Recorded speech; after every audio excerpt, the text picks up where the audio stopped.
and will be segregated at the camp. A virus has wiped out 99% of the world's population, leaving only a handful of survivors. Will they rebuild or destroy each other? The answer may be more terrifying than the question. Let's find out in the movie Earth Abides. Movie starts, in a lovely house in the forest, geologist Ish lives a peaceful life. One morning, he decides to visit the quarry to look for pyrite. While he's working, a snake suddenly bites his hand before crawling away.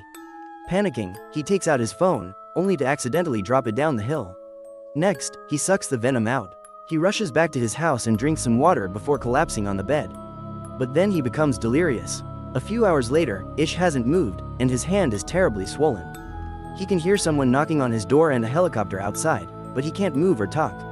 At night, he crawls out of bed to get more water, but his movements are so clumsy that he spills it, forcing him to suck it from the floor. Ish keeps calling for his mom while a text arrives on his phone from her saying, "We love you."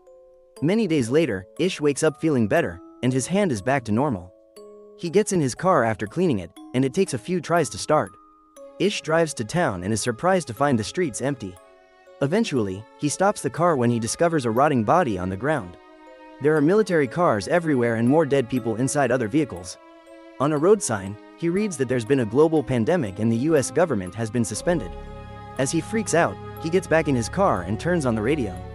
The news reminds the public the virus is highly contagious and lethal.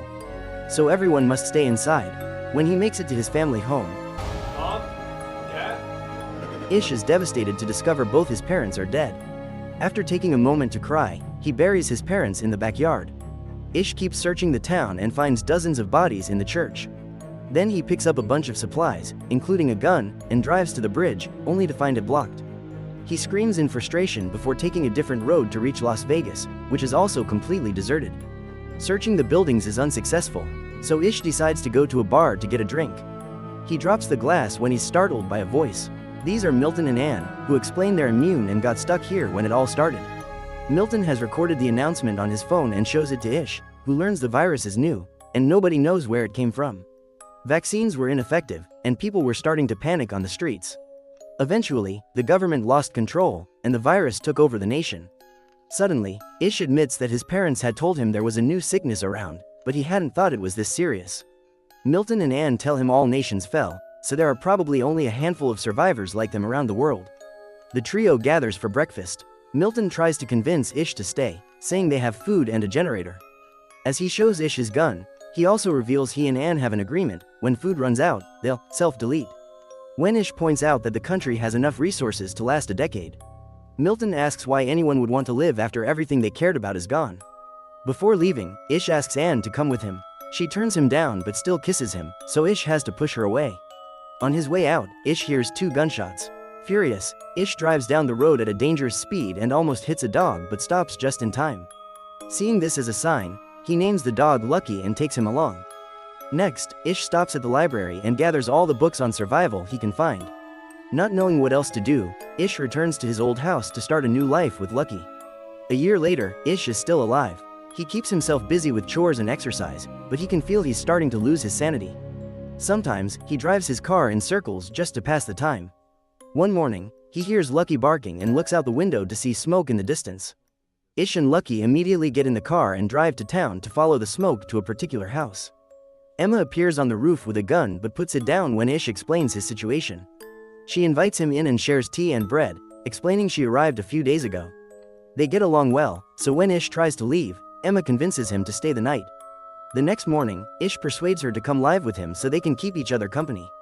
While Emma looks around the house, Ish gets rid of the noose he'd hung up when he felt hopeless. Emma notices that rats have gotten into the pantry, so they go back to town to get supplies. At the store, they have to ignore the horrible stench of the bodies and the presence of a few rats. Days pass, and Emma and Ish settle into a new routine together. They plant vegetables and go fishing for food. In town, animals roam the streets freely, no longer stopped by people. Emma gives Ish a haircut, and he starts building a chicken coop, hoping to start a small farm. Eventually, their relationship turns intimate. Ish begins installing solar panels on the house. But one day, he accidentally slips off the roof and falls, hurting his ankle. Emma helps him inside and takes care of him. Later, while he's sleeping, she looks at old pictures of her family and cries. A few days later, Emma announces she's pregnant, and Ish freaks out, hesitant to bring a child into a post-apocalyptic world. He starts searching for books on childbirth at the library, where rats are scurrying around as well. A few months later, their small farm is thriving with plenty of vegetables and even a few chickens.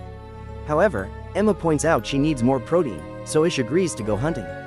He finds a herd of cows and, after much hesitation, shoots one while apologizing.